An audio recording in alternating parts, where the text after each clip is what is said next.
भगवत गीता के आदर्शों पर चलकर मानव न केवल स्वयं का भला कर सकता है वरन संपूर्ण मनुष्य जाति का कल्याण कर सकता है। श्रीमद् भगवत गीता न केवल धर्म का ज्ञान कराती है बल्कि जीवन जीने का ढंग भी बताती है। महाभारत के युद्ध के पहले श्री कृष्ण और अर्जुन के बीच का संवाद मानव के लिए प्रेरणादायी है। गीता के उपदेशों का अनुसरण कर हम न केवल खुद का बल्कि समाज का भी भला कर सकते हैं। महाभारत के युद्ध में जब पांडवों और कौरवों की सेना आमने सामने डटी थी तो उस समय अर्जुन दुश्मन सेना में अपने बंधु बांधवों को देखकर अवसादग्रस्त हो जाते हैं। तब अर्जुन के सारथी बने श्री कृष्ण उन्हें उपदेश देते हैं कि पार्थ, तुम दुख का त्याग कर युद्ध करो।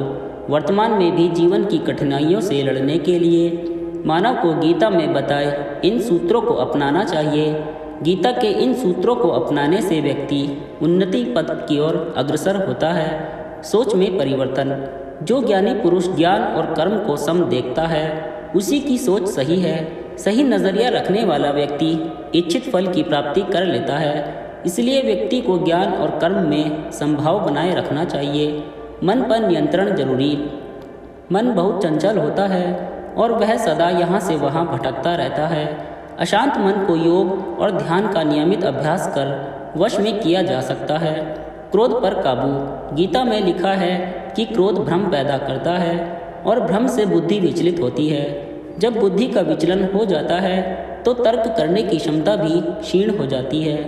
जब मनुष्य में तर्क करने की क्षमता नहीं रह जाती तो वह पतन की ओर अग्रसर हो जाता है।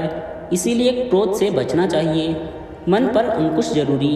मन बहुत चंचल होता है, इस पर नियंत्रण करना बहुत जरूरी होता है। जो मनुष्य मन पर नियंत्रण नहीं कर पाते ऐसे लोगों का मन उनके दुश्मन की तरह कार्य करता है और धीरे धीरे मनुष्य गलत राह की ओर अग्रसर हो जाता है। आत्मचिंतन है आवश्यक। मनुष्य को हर दिन आत्मचिंतन करना चाहिए। आत्मचिंतन से जो ज्ञान प्राप्त होता है उससे व्यक्ति उसके अंदर छुपे अज्ञान रूपी अंधकार को दूर कर सकता है। कर्म का परिणाम। भगवान कृष्ण ने गीता में कहा है कि मनुष्य जैसा कर्म करता है उसे उसी के अनुरूप परिणाम की प्राप्ति होती है। इसीलिए जीवन में अच्छे कर्म करने को महत्व देना चाहिए। विश्वास से सफलता।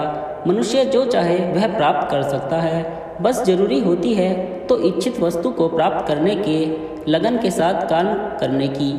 ऐसा करके व्यक्ति को सफलता अवश्य मिलती है। ऐसे पाएं तनाव से मुक्ति। प्रकृति के विपरीत कार्य करके मनुष्य तनाव से ग्रसित हो जाता है। यही तनाव मनुष्य के विनाश का कारण बनता है।